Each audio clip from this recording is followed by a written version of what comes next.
Olá pessoal, na nossa conversa de hoje nós vamos falar sobre estudo da diversidade genética entre populações.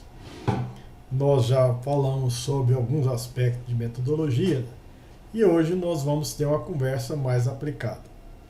Estudar a diversidade entre populações é uma tarefa bastante interessante, que muitas vezes nós precisamos de analisar, processar dados, mas principalmente agregar informações que a gente tem que não estejam no conjunto de dados.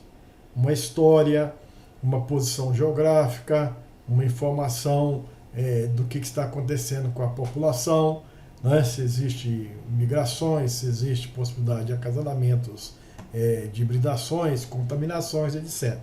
Então, muito da interpretação vai estar exatamente no conjunto de informações que o pesquisador tem e que, na verdade, esses dados não são propriamente processados. No programa Gênesis, nós vamos tentar ilustrar essas situações. Vou convidar vocês aí nesse procedimento de simulação em dinâmica de populações, podemos optar aqui por fluxo gênico. Vamos imaginar que nós temos aqui uma área experimental e que existe nessa área experimental uma série de indivíduos, né? Vamos pensar que nós temos aqui cerca de 50 indivíduos que são representativos de forma genotípica a grande, essas bolinhas vermelhas, a grande a pequena, bolinha azul, a pequena, a bolinha amarela. Vamos imaginar que eles estão dentro de um determinado espaço e ali existem obstáculos. Esses obstáculos é um artifício que a gente coloca na programação para casualizar os encontros, porque a gente vai imaginar que dois indivíduos vão se acasalar quando eles se encontrarem e colidir. E essa colisão possibilita a formação de dois filhos, dois descendentes, e esses genitores deixam de existir na população. É uma maneira de simular, pode não ser tão biológico, mas eu preciso aqui manter o mesmo número nessa tela correspondente aqui a esses 100 indivíduos. Aqui é a movimentação e nós então vamos retornar e executar o procedimento de acasalamento entre esses indivíduos. Então veja que eles estão movimentando, quando dois indivíduos se encontram, eles vão seguir as leis básicas da genética. Se dois indivíduos da grande a grande se encontram, a grande com a grande, vai dar dois descendentes a grande. Tá certo? Se a grande pequeno com a grande se encontram, vai dar dois descendentes, com a chance de ser a grande pequeno, ou a pequeno, na proporção de 1/4, 2/4, 1/4. E aqui nós temos uma linha imaginária de que possa imaginar que se tenha duas populações. Mas não temos obstáculo algum, então, na verdade, esses indivíduos estão caminhando, estão voando, digamos assim, se fosse inseto, estão sendo dispersados, se fosse indivíduos dispersando pólen, e nós podemos apreciar essa população que tem 100 indivíduos. Bom, a cada ciclo, que a gente chamou aqui de 20 cruzamentos, eu posso então ter informação sobre a frequência genotípica da população P, que é o total da população, da P1, que ocupa essa área, e da P2. Na verdade, eu estou convidando a vocês a visualizar duas populações, que na verdade existe apenas uma, né? Porque nós não temos barreira alguma. Posso certificar se a população está em equilíbrio. Veja que eu tenho aqui uma série de estatísticas que nós, pesquisadores, contamos para que essa população possa revelar o que está acontecendo sobre ela, né? Então, se eu perguntar aqui qual que é o equilíbrio, né, de Hardenberg, ele vai me dizer que a população geral está em equilíbrio, a população, aqui a probabilidade, né, de 7%, aqui de 49% a população 1, e a população 2 aqui, até ele encontrou um desequilíbrio.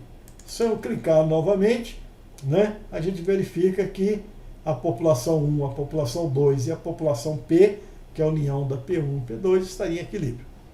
A gente perguntar em endogamia, a gente percebe aqui que endogamias pequenas, inclusive negativa, dizendo que a proporção de heterozigoto está até elevada em relação àquilo que se espera no equilíbrio. Então veja que nós somos apreciadores e o que o pesquisador faz é ir em cada uma dessas áreas e coletar informações, tá certo? Muitas vezes é até difícil de delimitar essa área no qual os indivíduos que caracterizam aquela população estão ali habitando. Pois bem, eu posso até provocar aqui uma restrição. Digamos que sobre essa área a gente tem aqui uma restrição. Alguém foi lá e resolveu fazer uma ponte ou uma estrada, tá certo? Pode haver aqui uma intervenção humana e você passa a ter, por uma razão qualquer, um desvio do curso da água e você passa a ter, nessa suposta uma população, duas, ou uma barreira que, inclusive, é possível romper essa barreira de uma determinada forma, de maneira que tem uma taxazinha de fluxo gênico, mas pode ser que seja reduzido ou não. Então nós podemos apreciar, nesse caso, o que aconteceria. Essa população aqui um pouco menor e essa um pouco maior. Então nós podemos verificar aqui a situação do equilíbrio, tá certo? O que aconteceu com o equilíbrio? As duas populações, a população geral e essas duas populações ainda continuam em equilíbrio.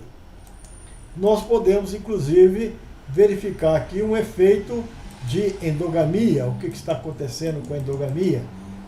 Nós temos, inclusive, a possibilidade de ter um efeito de endogamia na população P, né, que seja pronunciado por um efeito que a gente chama de efeito Raunund. Na verdade, nós temos duas populações diferentes e você está inferindo como sendo uma única população. Então veja que é possível você ter retratos, isso é dinâmico, porque você vai a campo e faz a medida do que está acontecendo naquele momento da coleta. Mas muita coisa está acontecendo no tempo e no espaço que às vezes são fenômenos importantes e que você não consegue trazer para o seu conjunto de dados. Mas é importante observar se existe aqui uma população, se existe duas populações, você vai poder inferir sobre cada uma delas, vai poder inferir sobre a frequência genotípica, sobre a frequência alélica, sobre a endogamia, sobre a identidade genotípica, tal como proposta por Ney, a identidade alélica, tá certo? A heterozigosidade, diversidade, fixação de Wright, fixação de Ney, variância da frequência gênica das duas populações, fluxo gênico, e assim a gente vai considerando todas essas informações que são traduzidas por um arquivo de dados e o pesquisador então vai poder inferir. Aqui nós possibilitamos que você promova essas simulações com diferentes tamanhos de população, com os acasalamentos ocorrendo, provavelmente o acasalamento aqui é um acaso, mas você pode implementar alguma seleção contra ou a favor, por exemplo, né? Você pode alinhar aqui e ter uma seleção, o valor seletivo, a chance do alelo grande é igual a 1, mas a chance do alelo pequeno é igual a 0 na população 1 e a chance do alelo A grande na população 2 é igual a 0. Então significa que o valor seletivo, a capacidade dele deixar descendente está sendo restringida. E isso faz com que você gere uma diferenciação entre as populações, tá certo? Você vai gerando aqui, nessa população existe uma seleção a favor, né, de A grande ou contra, na população P1 contra o A pequeno, e na população P2 contra o A grande. Isso, essa pressão de seleção pode perfeitamente estar comprometendo aqui equilíbrios. A população não está em equilíbrio aqui, de forma geral, né? Pode gerar uma série de consequências que você vai ter essas informações por meio das análises que a gente pretende realizar. Então, é um instrumento bastante interessante que vocês poderão aproveitar. Pois bem, vamos agora fazer uma aplicação prática em que a gente pretende estudar a diversidade genética entre 4 populações. Vamos considerar que essas 4 populações foram estabelecidas por meio de simulação. Vamos pensar no seguinte delineamento. Pensar que eu tenho aqui a população 1, aqui a população 2. Vamos pensar numa população híbrida, uma população F1, resultante do cruzamento dessas duas populações. E vamos pensar numa população 3 ou numa população A1, resultante da autofecundação dessa população 1. Então veja que essa é a nossa proposta. Nós já vamos saber dessa genealogia. Muitas vezes o pesquisador não tem nenhuma informação sobre o histórico das populações que estão estudando. Mas nós vamos ser aqui observadores privilegiados, porque os dados virão de simulação. Então vamos lá, como é que a gente consegue isso? Vamos simular primeiro as populações genitoras. Nós vamos em simulação, simulação genotípica, populações. Aqui vamos considerar a questão de ser multialélico, né? E vamos gerar essas duas populações. São duas populações com número de indivíduos de 100 indivíduos cada população, variação 0. Locus, vamos considerar apenas 10 locus. Número máximo de alelos, vamos pensar que possa ser 5, mais ou menos 2, de 3 a 7. Então, vamos colocar aqui como sendo a P0.dat. A primeira população, vamos processar, e aí ele vai simular vários locos, né, com vários alelos, e gerar então o nosso conjunto de dados. Se a gente for agora nessas populações aqui, eu vou perceber que eu tenho 200 linhas, correspondente a 200 indivíduos, 100 indivíduos para cada população, e 11 colunas, 10 colunas de marcas, e uma coluna adicional que descreve a população 1 e população 2. Como é que eu obtenho a população híbrida e a população por autofecundação? Eu vou em simulação, genotípica também, cruzamentos, e aqui eu chamo a população original, que é P0. Sei que lá tem duas populações, tem 10 locos, e vou gerar mais duas populações. Vou chamar essa população de P1.dat. Prosseguir. A população 3, ela vai ter 100 indivíduos, e ela é híbrida. É o cruzamento da população 1 com a 2. E o tipo de cruzamento, posso escolher hibridação planta-planta, hibridação com mistura de pólen, autofecundação que não é, acasalamento ao acaso que não é. É um processo de hibridação. Vou escolher aqui o primeiro. A população 4, né, tem a 1 a 2 genitora, também tem 100 indivíduos. Vamos pensar que é a população 1 com ela mesma, vindo de um processo de autofecundação. 3. Então, vou processar, e aí então eu tenho as minhas populações aqui em P1, né? Ou seja, 11 colunas, 400 indivíduos, 100 indivíduos para cada uma das 4 populações.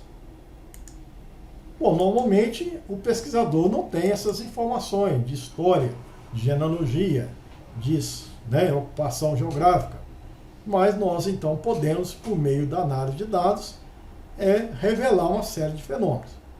O primeiro que nós vamos convidar vocês a fazer é a análise de dados que constata o equilíbrio de Heidelberg.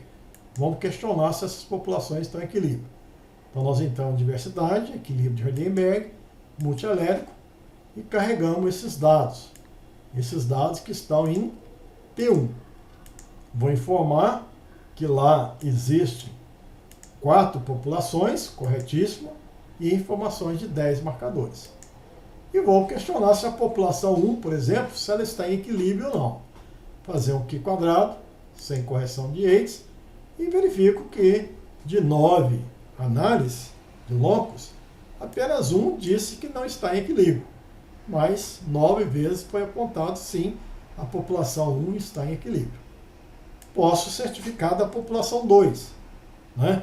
Fazer aqui o teste de equilíbrio na população 2. Também verifico que 9 vezes a gente perguntou se a população está em equilíbrio e apenas uma vez está dizendo que não houve um desvio do esperado em relação ao equilíbrio. Os demais locos, sim, a população 2 está em equilíbrio. Posso perguntar se a população 3 está em equilíbrio. Bom, a gente vai perguntar se ela está em equilíbrio e a gente vai perceber que aqui mais locos afirmaram que não, houve uma fuga do equilíbrio. Isso porque essa população já é uma população de hibridação, e se as populações P1 e P2 forem diferentes, a gente vai entender que as frequências gênicas vão se alterar, né? A frequência gênica na população híbrida, ela se altera para ser igual à média das frequências gênicas das populações genitoras. E você começa a perceber mais desequilíbrio. As frequências não são P2, 2PQ e Q2+. Então, mas aqui, pelo menos 3 locos está dizendo que não está, maior quantidade, mas às vezes as populações não são divergentes, e apesar de ter uma hibridação, as frequências continuam se mantendo próximas. Posso perguntar a população 4, ela vem da autofecundação da P1. Ela está em equilíbrio?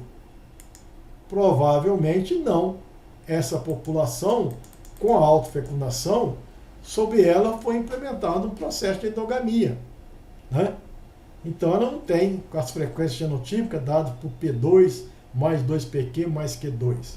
Tem P2 mais PQF, 2PQ menos 2PQF, Q2 mais PQF. O efeito da endogamia está alterando as frequências genotípicas. As frequências genotípicas, elas não são tal como esperado no equilíbrio. As frequências de heterozigoto reduziram, dos homozigotos foram, então, proporcionalmente bem beneficiadas. Então veja que as análises que nós estamos fazendo estão revelando coisas que a gente já sabia. Mas em situação normal você não sabe nada, e estas são pistas para você inferir: a minha população não está em equilíbrio, deve ter uma razão. Por que a minha população não está em equilíbrio? Aqui eu sei a causa, mas em outras ocasiões você vai ter que recorrer a histórico, a genealogia, sistema de acasalamento, polinizadores, pressão de seleção e tudo mais. Então veja que é uma situação interessante. Eu posso fazer novas perguntas. A análise de dados é uma prática em que eu formulo perguntas e a análise me revela as respostas. Nós falamos aqui sobre endogamia. Nós podemos perguntar qual que é o grau de endogamia dessas populações. Então, eu vou aqui em diversidade, dentro de populações, endogamia, e vou carregar aqui a minha POP1.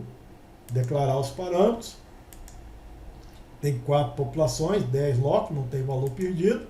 E vou fazer a análise.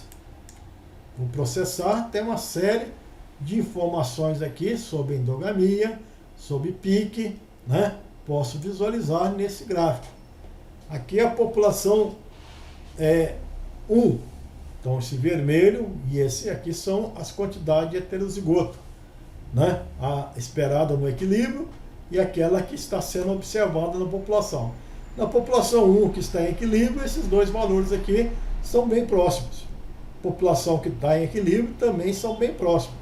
A população 3 que vem por hibridação já acusou aqui uma fuga do equilíbrio, né? Então a hibridação, ela já está falando que a quantidade de heterozigoto não está correspondente ao que seria esperado se tivesse equilíbrio. Na população 4, mais drasticamente ainda, tá certo? Porque a quantidade de heterozigoto na população é muito diferente do que aquela quantidade que seria esperado no equilíbrio, né? Então, essa aqui é observado, na verdade, esse aqui é o vermelho é observado, e aqui é o esperado. Então veja que o que você está observando é uma quantidade de heterozigoto muito menor. Por que é menor? Bom, nós temos outra informação aqui. A informação da endogamia.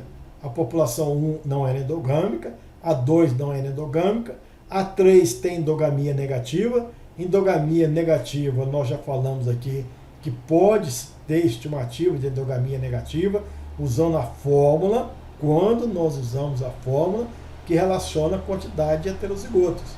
E isso é típico de populações híbridas, em populações em que as formas heterozigotas se sobressaem, né, pela hibridação.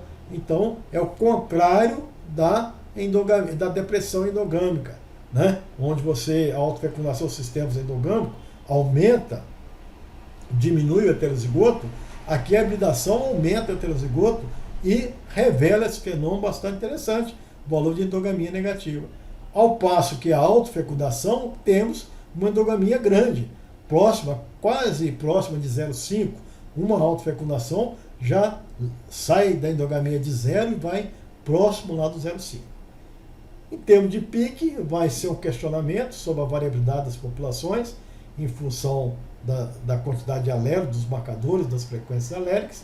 Então, a população 1, a 2 tem mais variabilidade do que a 1, né? Essa variabilidade é mantida na população F1 e um pouco reduzida na autofecundação, que se compara à população P1. Então, veja que nós podemos, por meio das análises, ter diagnósticos interessantes sobre as populações estudadas. E nós podemos, como é o objetivo dessa nossa conversa, calcular a diversidade entre populações, né? Então, nós temos as distâncias euclidianas, nós temos as distâncias angulares, baseadas em frequência alérica, nós temos aquela medida de diversidade proposta por Ney, fundamentada em identidade genética, e nós temos aqui a possibilidade de calcular a distância a partir da informação genotípica. São possibilidades diferentes, mas que ao clicar uma dessas opções, o pesquisador tem que saber o que está fazendo. Se eu quero clicar aqui a distância euclidiana como uma medida de diversidade, então nós estamos calculando a diversidade nas populações baseada em frequência alérica. E o que vai ser duas populações diferentes? Duas populações diferentes quando elas não compartilham alelo em comum. Mas isso é suficiente? Não. Elas serão mais diferentes ainda se uma fixar um alelo, a outra fixar o outro alelo. Então vamos estudar a diversidade aqui entre as populações, né? Então nós temos aqui informação sobre 4 populações, 10 locos, valor perdido menos 9, e vou chamar aqui a distância euclidiana, né? Que eu vou calcular então, baseado em frequência alérica, essa distância euclidiana entre as populações. E vou então calcular a distância euclidiana, pode ser euclidiana média, quadrada a distância, tanto faz.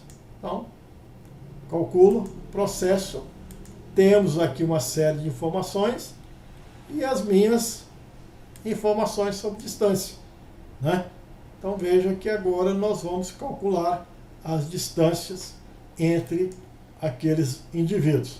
Temos de novo informações sobre heterozigosidade e pique das 4 populações e posso fazer aqui um médio agrupamento.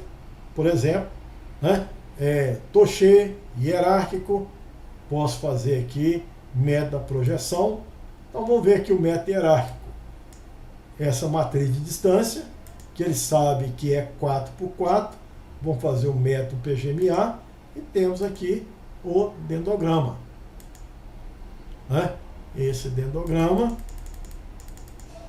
está aqui bem representado. Então veja, é um resultado interessante. Aqui nós temos a população 1 bem diferente da população 2. A população 1 e 4 próximas. Então se a gente fosse... Por que a população 1 e 4 próxima? Porque a 4 é obtida da 1 por autofecundação.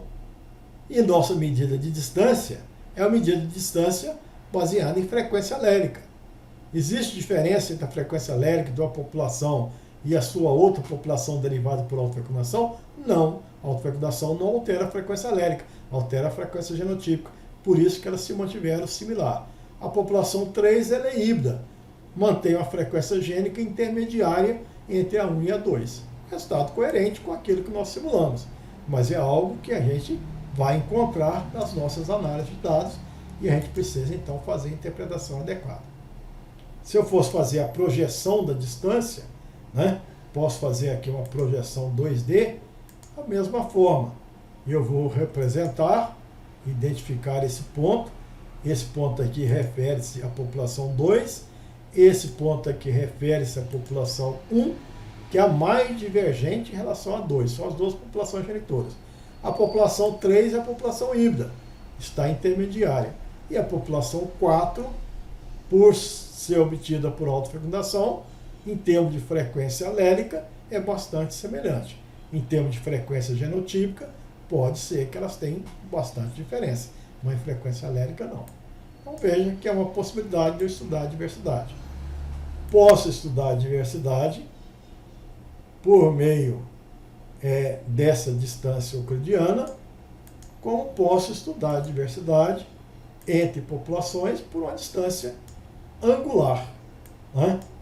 Então veja, eu posso trazer aqui a minha população P1 e declarar aqui e usar aqui uma distância fundamentada em frequência gênica mais a filosofia angular.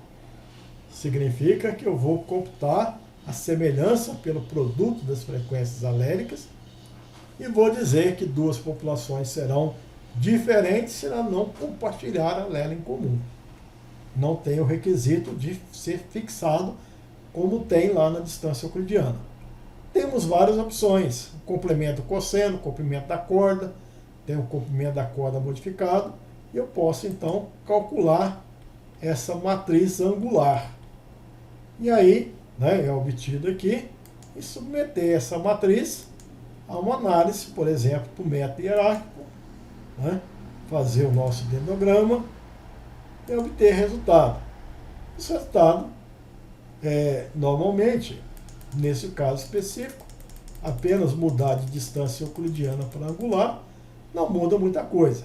Continua sendo uma comparação de frequência alélica, a 1 e a 4 são semelhantes, diferente da 2 e a 3 mais intermediária.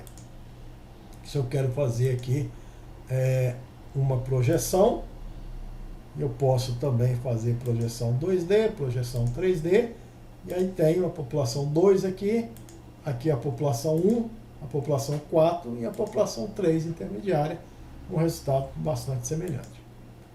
Posso mudar, ter uma visão diferente, pedir aqui um estudo da diversidade entre populações baseado na estatística de Headrick. Agora, nós vamos carregar o arquivo P1 novamente. Aqui nós vamos dar o nome para a matriz de Headrick, colocar aqui H, né? Existem 4 populações, 10 marcadores. Posso até dizer aqui o nome da população P1, P2, posso estar alterando aqui para F1, e aqui a autofecundação da população 1, retorno, e posso então processar e calcular essa matriz de distância, considerando as várias informações genotípicas. Agora, de novo, posso fazer métodos hierárquicos, posso fazer projeção, fazer direto aqui a projeção 2D, e aqui eu tenho o resultado. Aqui a população 4, um pouco mais distante da população 1, a população 3 não tão intermediária, bem diferente, que quando você faz a hibridação, você tem formas genotípicas até mais diferentes, aqui predomina mais heterozigoto, aqui predomina mais homozigoto, então você não tem um posicionamento intermediário, você tem um posicionamento diferente mesmo, são formas diferentes, não formas intermediárias. Então veja que o padrão de agrupamento, ele foi um pouco diferente daquele baseado em frequência alélica. Então nós temos aqui, nós realçamos uma diferença que foi apenas uma geração de autofecundação, né? Então a frequência do heterozigoto cai pela metade, aqui realça o heterozigoto, mas já há uma diferenciação entre a população 1 e 4, que não era visto no caso das análises baseadas em frequência alérica. Posso fazer aqui um método hierárquico, o dendrograma, e tem aqui de novo, aqui a proximidade, dá 1 a 4, mas tem mais diferença, aqui a 2 e aqui a 3, um pouco diferente. A parte de dispersão, aparentemente, é melhor para se fazer a conclusão. Pois bem, então a gente verifica que são várias as possibilidades de análise. Nós precisamos estar atentos, porque estatística diferente pode revelar fenômenos diferentes. Nós precisamos, além de estudar a diversidade, ter informações adicionais sobre histórico, sobre genealogia, sobre ocorrências de queimadas, de invasões. Isso vai nos dar subsídio para interpretações. Nós devemos ter informações sobre a estrutura da população em termos de acasalamento, se elas estão em equilíbrio, se não estão em equilíbrio, tá certo? Se passaram por várias gerações de acasalamento ao acaso, desequilíbrio de ligação já desapareceu ou ainda permanece. Então veja que a análise é fundamental para responder às variadas questões e dúvidas que a gente possa ter sobre as nossas populações e fazer uma inferência correta. A gente tem um recurso computacional, que é o programa GENESIS, que possibilita uma série de análises. Outros aplicativos também estão disponíveis, como o GenPop, Alerquim, PopGen. Existe uma série de procedimentos, programas para análise genética de populações. Pois bem, se vocês tiverem dúvidas, outras dúvidas, nos visite lá no canal do YouTube ou no Facebook, que a gente está lá à sua disposição.